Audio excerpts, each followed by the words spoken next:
atribuye a este proyecto de unidad varias cosas. Bueno, la crisis del país es de una gravedad inaudita, no solo el lío de la corrupción, la economía, o sea, esto está cayendo, vamos para una crisis de proporciones profundas.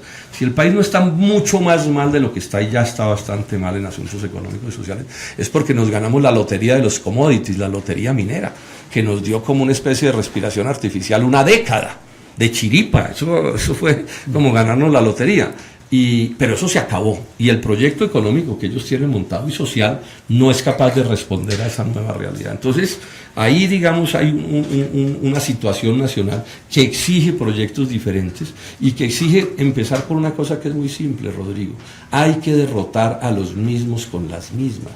Si aquí nos tienen montado una película de que son distintos y no lo son. O sea, quíteles usted el proceso de paz. ¿Y en qué quedan las diferencias? ¿Quién las identifica? No las tienen. Usted mira en torno a la ley 100 y a la salud, para poner un ejemplo, y son como cortados por la misma tijera. Usted mira el mundo de los TLCs y del libre comercio y los han montado entre todos ellos todos. Usted mira el caso de la política de privatización de la educación y son idénticos, no hay diferencia en nada. Usted les mira sus pasados y no hay diferencias en nada tampoco. Entonces, lo nuevo que está dándose en el país es que los colombianos estamos entendiendo que aquí las divisiones no son como ellos las han planteado, sino que las diferencias son de otra manera, y ha aparecido la posibilidad de vencer. Este proyecto que estamos armando con Claudia y con Fajardo y nuestras respectivas fuerzas es para vencer porque hay un fenómeno nuevo en la vida del país. Los colombianos nos hemos declarado mamados con lo que está pasando. Una señora estos días me dijo en un ascensor: no, mamados no, remamados. Remamados es que estamos. ¿Con quién? Pregunta uno y la gente le dice: con los mismos, de los mismos con las mismas, de los mismos con las mismas. Entonces eso se vuelve un estímulo, por supuesto, grande a la unidad, porque estamos hablando es de llegar a un acuerdo para poner presidente de la República.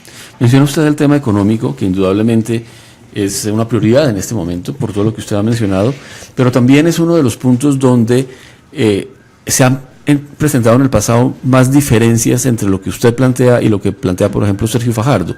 ¿Cómo lograr un acuerdo con un programa que responda a la coyuntura del país? Ese es el trabajo de los compromisarios, pero yo creo que es posible, y es posible porque hay un factor hay varios factores de unidad que son fáciles de establecer. Bueno, el primero: nadie está planteando una solución o una política económica por fuera de la economía de mercado.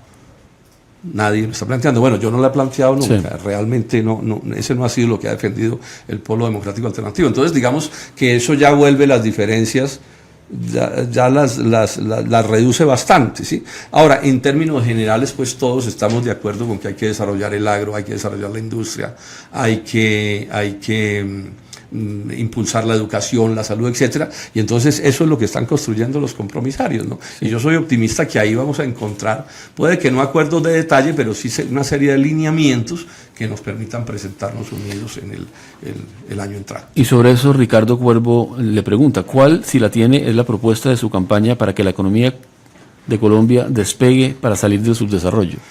Pues yo empezaría por hacer una especie de pequeño diagnóstico, que es donde marco yo las diferencias con los mismos. Dos grandes hechos económicos. El primero: tenemos una economía de mercado de ridículos o muy pequeños, $5.800 de producto per cápita. Yo estoy haciendo un énfasis en esto. Este es, a mi juicio, el problema más grave de la economía nacional. O sea, tenemos un capitalismo enclenque, subdesarrollado, mediocre, que está en la base de todos nuestros problemas. Comparo cifras: los argentinos tienen $13.000, los coreanos tienen 27.000, los gringos tienen 57.000. O sea, si en algo han fracasado quienes han dirigido la economía colombiana es en desarrollar el capitalismo. Ni siquiera les pido que repartan bien la riqueza, pero bueno, créenla, porque si no se crea no hay nada que hacer. Ahí hay un punto clave, y esos $5.800 ni siquiera son en bienes industriales y agrícolas, sino mineros principalmente.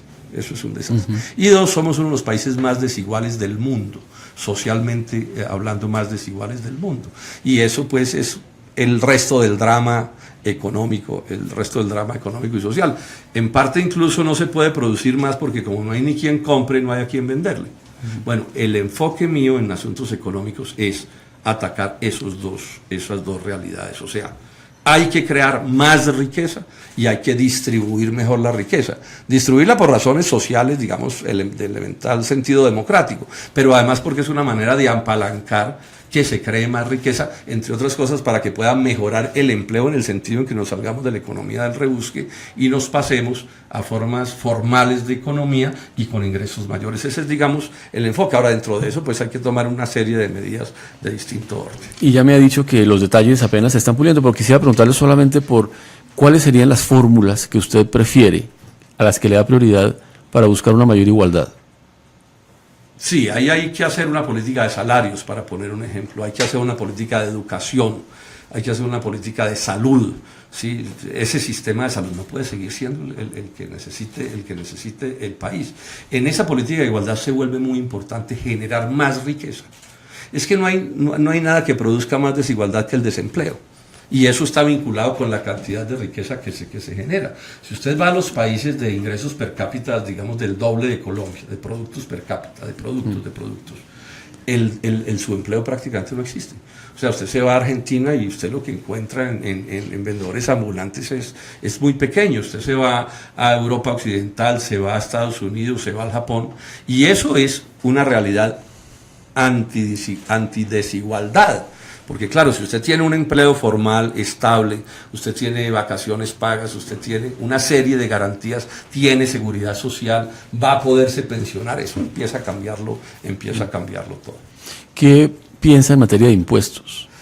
Sí, sobre eso, en mi oficina hemos trabajado bastante sobre eso, pero estoy llegando a una conclusión. Muchas cosas pueden decirse, es un tema largo, yo lo conozco de cerca. Pero estoy coincidiendo cada vez más con Juan Ricardo Ortega, con quien tengo diferencias en otros temas. Él acaba de escribir un artículo, y él tiene por qué conocer esto, fue director de la DIAN, es una persona estudiosa. Habla de que la evasión vía corrupción de los más poderosos de Colombia vale 40 billones de pesos al año. O sea, 40 billones de pesos al año es como 4 reformas tributarias de la última que tuvimos. Bueno, ahí pienso que hay que poner un énfasis inmenso. O sea, Colombia no puede seguir siendo el país de las evasores, el país y él habla de una evasión, digamos, ajustada a unas tasas de tributación que en muchos casos son muy bajas y que en cierto sentido incluyen corrupción. Entonces, ahí hay un tema inmenso que tratar, todo ese problema de los paraísos fiscales, de los dineros en el exterior y las mil formas digamos, de evasión de impuestos. Ahora, esto necesita otro conjunto de medidas. Ojalá lean el último artículo de Ortega, porque entra en detalles que son obvios. Por ejemplo, señala que hay que responsabilizar legalmente a los asesores tributarios de las corruptelas de sus asesorados. O sea, aquí no puede seguir siendo que la evasión de impuestos sea como un juego. Usted sabe, por ejemplo, que las normas en Colombia no permiten hacer públicos los procesos de ilegalidad sobre impuestos. O sea, un tipo se roba $1 millón en impuestos y es deber de la DIAN que eso no se sepa.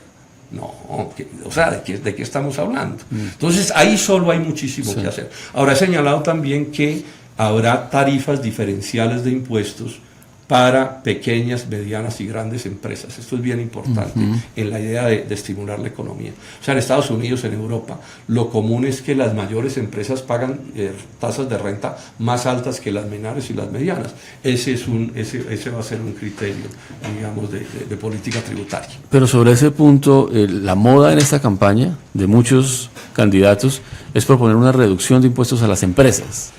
Ahí hay un debate porque aquí tenemos un lío, Rodrigo. Yo le insisto, yo lo he estudiado. Aquí cada colombiano, pues, de los que tienen poder, carga entre el bolsillo un supuesto cuadro de tasas tributarias. Entonces aquí hay gente que le dice que pagan el 80%. Sí. Paja, y nadie paga en red del 80%. Aquí le cogen a uno los impuestos nominales y se los presentan como si fueran reales. Y eso tampoco es verdad. Ahí acaba de salir un libro de profesores de la Universidad Nacional. La tasa efectiva de empresas en Colombia, cierta, es 17%. 17%. Hay sectores que no pagan nada. Digamos, todos los de zonas francas están en 15%. Los de los contratos de estabilidad jurídica, eso nos está costando más de 6 billones de pesos al año. Entonces, yo que estoy proponiendo, una cosa que no he logrado que el doctor Cárdenas me resuelva, es que haya un cuadro y que todos tengamos el mismo cuadro. O sea, usted, Juan Sebastián, yo, todos tengamos el mismo cuadro, entonces uno pueda saber, estos pagan esto, estos pagan lo otro, estos pagan lo otro, estos pagan lo otro. Pero de verdad, todos con el mismo cuadro. Y discutamos si nos parece cómo cambiarse el cuadro, cómo cambiar el cuadro. Pongo este ejemplo de lo que quiero decir. Aquí debemos estar, yo no sé a cuánto, a 20 grados de temperatura. Bueno, debe haber un termómetro en alguna parte. Y esa es la temperatura de todos. Y ya cada uno podrá decir si le parece frío, si le parece caliente y todo, pero no puede ser que usted cargue un termómetro con una temperatura y yo otro, y tú cargas otro, porque así no se puede. Entonces, ahí lo primero que yo haría como gobierno es nombrar una comisión muy representativa de los distintos sectores, que nos haga un cuadro igual para todos. ¿Sí? Y con ese cuadro igual para todos, miremos, es obvio que las empresas no pueden, los impuestos no pueden arruinar las empresas, eso se cae de su peso. Es obvio que hay otros sectores que deben ser favorecidos con unas tasas tributarias menores, pero hay empresas que pueden estar con las mayores tasas y no les pasa nada, porque están haciendo utilidades fabulosas. Por ejemplo, los banqueros pagan del orden del 8%, lo que nominalmente sería del 35%. No se puede seguir subiendo el impuesto del IVA, porque si el impuesto no puede arruinar las empresas, tampoco puede acabar con el consumo, que fue lo que nos pasó en las últimas reformas tributarias, lo advertimos. No, felices ellos, ¿no? Les bajaron los impuestos a las transnacionales en el 10%. Y se clavaron a los trabajadores y a las clases medias. Y entonces ahora todo el mundo está chillando porque no hay a quién venderle. ¿Y bajarlo, el IVA? Habría que mirarlo con detenimiento, pero esa es una cosa que hay que mirar. Pero yo vuelvo a mi idea del cuadro, ¿sí? Porque es lo que es democrático, entre otras cosas. Ahora, digamos una cosa que también es verdad, no es cierta que la tasa de tributación en Colombia en relación con el Producto Interno Bruto sea muy alta, eso no es verdad. Es que aquí hay mucho... Lo que es verdad es lo contrario, doctor Robledo. Es lo contrario, sí. Exacto. O sea, Colombia tiene un menor porcentaje de pago de impuestos. O sea, aquí hay mucho cuento, porque hay una cosa que es obvia, a nadie le gusta pagar impuestos. Pero aquí también vamos a tener que llamar a las gentes que tengan con qué pagarlos. Hombre, que piensen en el país, que contribuyan con el país. O sea, Colombia no puede seguir funcionando como un país en donde algunos tienen el discurso de que tienen todos los derechos y no tienen un deber. Hay una cosa elementalmente democrática, no puede haber derechos sin deberes. O sea, uno no le puede exigir al Estado que le haga las vías, que le tenga educación pública, que tenga un sistema de salud moderno, etcétera, etcétera, pero cuando llega la hora de decirle, bueno, ¿y usted al Estado qué le da? Y dice, no, ¿cómo así? ¿Qué le doy de qué? No, yo no doy nada. O sea, todo para mí, esa idea es inaceptable, es parte de la tragedia nacional. Yo espero insuflarle un poco de esto al país en mi gobierno. No digamos un nacionalismo absurdo ni desproporcionado, no, pero un mínimo de nacionalismo. Usted no puede construir un país si usted no ama a su país. Como usted no puede construir una familia si no la ama, o una empresa si no la ama. Usted tiene que querer su universidad donde usted estudia o trabaja. En Colombia, aquí hay un montón de gente que podría pensar más en el país y un poco menos en ellos, y entender que tienen un deber con su país. Estas cosas yo las pienso hacer muy por la vía de la persuasión, o sea, por la vía de la verdad y de la realidad. Y bueno, y miremos las cosas. Y repito, si hay un sector empresarial al que hay que bajarle los impuestos, se los bajamos, no hay problema. Ya lo he dicho, pequeñas y medianas empresas, sí, es obvio. Pero hay otros sectores que ¿por qué? O sea, si están ganando unas sumas astronómicas y están pagando el 8% de renta, si además no pagan impuesto de dividendos, uno podría pensar que ahí puede hacerse algo. Pero vuelvo con mi fórmula, la perfecta y la más fácil sería acabar con la evasión. Si acabamos con la evasión, le damos un impulso inmenso a la economía nacional. La tercera pata de eso es el gasto. ¿Cree que se puede reducir el gasto en alguna medida? Pues sobre eso se hace mucho populismo, mucha demagogia, pero la verdad es que cuando uno oye a Colombia, todo el mundo lo que está pidiendo es más gasto. Hoy están los indígenas de Colombia protestando por todo el país y con justísimas razones. Es obvio que todo lo que están pidiendo es... O sea, ¿qué es lo que están pidiendo? Poder comer, poder tener agricultura, poder tener salud, poder tener una vía. Y usted a cada sector que pide cosas en Colombia tiene razón para pedir. Entonces decir que el gasto público en Colombia es muy grande, pues es contraevidente. Aquí lo que pasa es que es muy pequeño el ingreso, digamos, del fisco nacional. En parte por el capitalismo de los $5.800. En parte porque se roban un billete larguísimo de mil maneras y otros no pagan los impuestos que deberían pagar. Pero si algo necesitamos es tener más recursos para poder, no sé, hacer más vías, más educación, más gasto público en seguridad, por ejemplo. O sea, nosotros tenemos que mejorar Rodrigo, el monopolio del Estado sobre la fuerza. O sea, aquí no puede seguir sucediendo que a la gente en los barrios populares le roban el celular, la licuadora, la chaqueta, los tenis y son de marca. O sea, ahí hay un problema y eso necesita más Estado, no menos Estado. O sea, el bienestar depende en buena medida de tener más Estado. Ahora, un Estado que funcione, un Estado honrado, un Estado que la burocracia no maltrate a la gente, ese es otro problema. Si usted va a los países desarrollados, en buena medida la diferencia que tienen con nosotros es que tienen más Estado. Yo suelo poner un chiste. O sea, hay tantos bomberos en Estados Unidos y en Europa que alcanzan hasta para bajar los gatos de los árboles. En Colombia un gato se sube a un árbol y si el gato no se baja solo, allá se muere de hambre. ¿Sí? Mientras que en esos países está el Estado, la policía, los bomberos, las enfermeras, los médicos, todo el mundo sirviéndole a la gente. Usted decía hace un momento que nos pasó, digamos, no fue la palabra que usted utilizó, pero una bonanza que nos distrajo un poco de la crisis económica durante 10 años porque nos produjo una situación de corto plazo que nos olvidó de lo que venía antes. ¿Pero qué hacemos con la minería? Porque de todas maneras allí hay una fuente de recursos. ¿Hasta dónde se puede renunciar a ella cuando hay tantas necesidades? Permítame, me refiero a lo primero. O sea, yo no he visto una bonanza minera peor manejada que esta de aquí. A las dos administraciones que les tocó, la de Álvaro Uribe y la de Juan Manuel Santos. Y hay una prueba reina para mostrar cómo lo manejaron de mal. Por ejemplo, hubo una baja inmensa de impuestos a empresas que no había que darle los impuestos. Por ejemplo, a la primer transnacional de cerveza del mundo le dieron una zona franca de 30 hectáreas. Eso es una cosa inaudita, que tienen el 90%, el 98% del negocio. Lo pongo simplemente como un ejemplo. Y así hicieron mil locuras. Revaluaron la moneda para quebrar el agro y la industria. Esto es increíble. En plena bonanza minera quebraron el agro y la industria. Entonces es lo primero que hay que señalar. Lo hicieron de la peor manera y ese es parte del modelo económico. Ahora, ¿qué hacer con la minería? Yo he acuñado una frase que defiendo. Minería sí, pero no así. Inclusive en estos días en el diario La República publiqué un artículo que había expresado en un congreso de gran minería diciendo aquí hay que hacer un acuerdo en Colombia. Un acuerdo que tiene estos pilares básicos. Uno, puede haber minería, puede haber gran minería, puede haber minería transnacionales. O sea, ese es un primer criterio. O sea, sin minería los seres humanos no sería lo que somos. O sea, puede haber minería.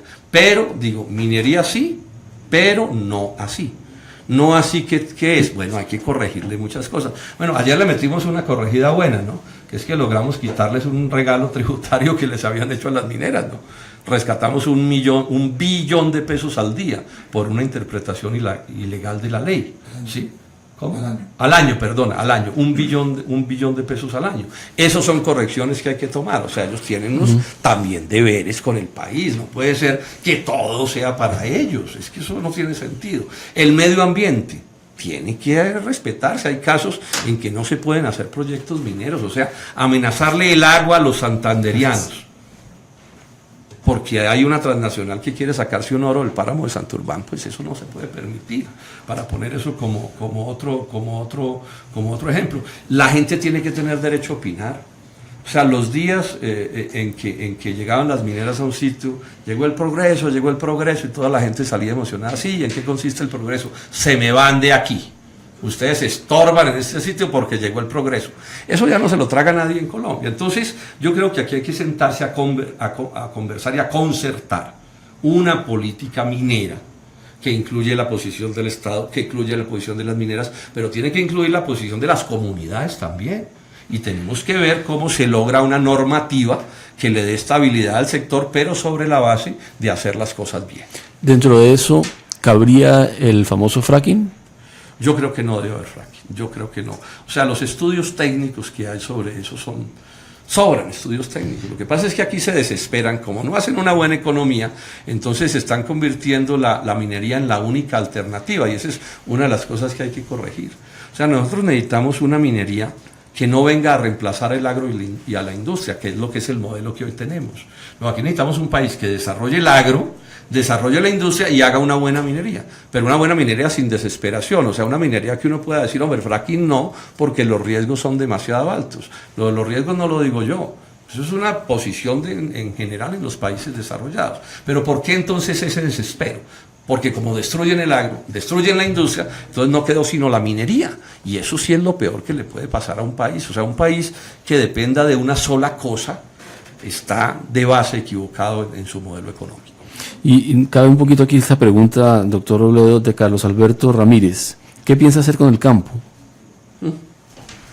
Yo le he puesto este debate a los ministros, yo les he preguntado, ustedes, pero no de ahora, desde César Gaviria, Ernesto Samper, Andrés Pastrana, Álvaro Uribe, Juan Manuel Santos, a todos la misma pregunta: ¿quieren que haya agro en Colombia, sí o no?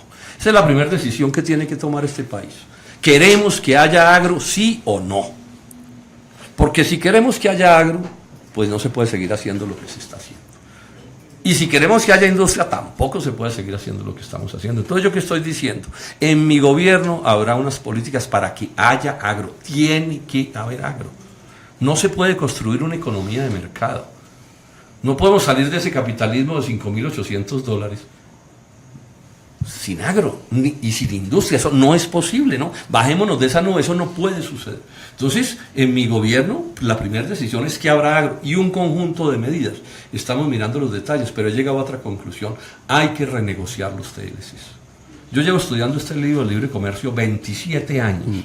He escrito libros, artículos, he hablado con todo el mundo y no he podido. Ya en este momento inclusive empieza a haber un consenso con sectores del establecimiento que me empiezan a reconocer que no es posible en ambiente de TLC. Ayer me reuní con importantes dirigentes del sector lechero, digamos dirigentes amigos del gobierno, gente pues que no es de la oposición. No hay solución.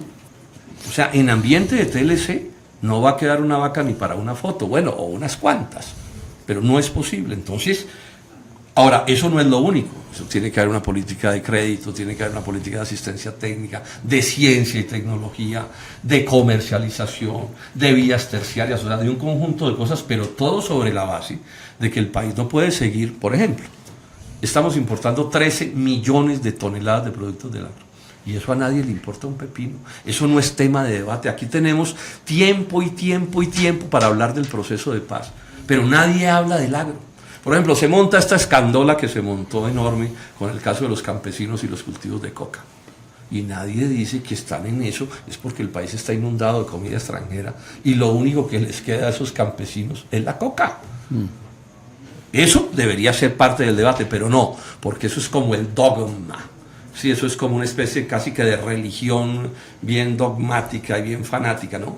Tiene que ser así. Si se acaba Colombia y se acaba el mundo, no importa, porque tiene que ser así. No, yo a eso le voy a entrar en modificaciones de fondo. Y la renegociación de los TLC asociado a la idea de hacer algo por el agro significa limitar importaciones de alimentos, de productos. Tiene que conducir a cosas. Sería ese el objetivo, digamos. Claro, ese sería uno de los objetivos. ¿Todos los TLCs o algunos más? No, habría que mirar con más detenimiento el asunto, sí, porque eso necesita una serie de análisis técnicos que pues yo en este momento en mi oficina no estoy en capacidad de hacer, pero ese es parte del trabajo que hace un gobierno desde el día en que gana hasta el día en que se posesiona, que es entrar ya a resolver pues la carpintería de ciertas cosas, pero Colombia tiene que tener agro. ¿Sí? Mediante un conjunto de medidas. Ya el problema es que las juntemos todas. Yo en estos días me reuní con otro dirigente agrario importante también del establecimiento. Mire, le estoy dando datos. El negocio del pollo es el negocio agrario más grande de Colombia, en plata. Pero 2/3 partes de ese negocio es grano importado. Maíz, soya, importaciones agrícolas. O sea que en verdad del negocio a nosotros no nos queda sino 1/3. Cualquier persona con mínima sensatez dice, oiga, pero ahí hay una posibilidad, ahí hay una oportunidad que llaman.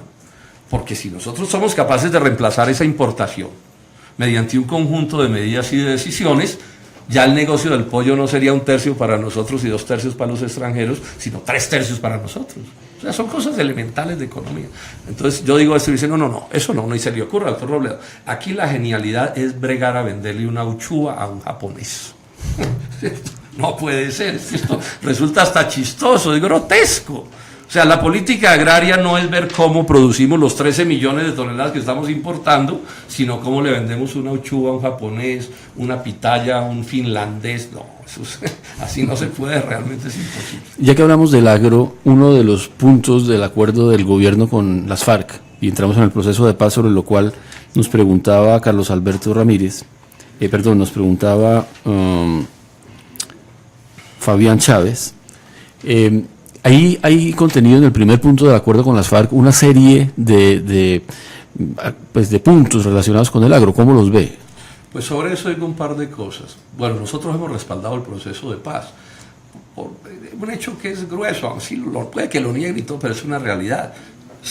O sea, las FARC renunciaron a la lucha armada. Eso es de una importancia histórica. Llevamos medio siglo hablando de eso. Yo llevo medio siglo diciendo, oiga, pero no sigan con eso. Entonces, eso ya es una base. Y al agro le significa económicamente una cosa importante por el simple hecho de la disminución del estrés.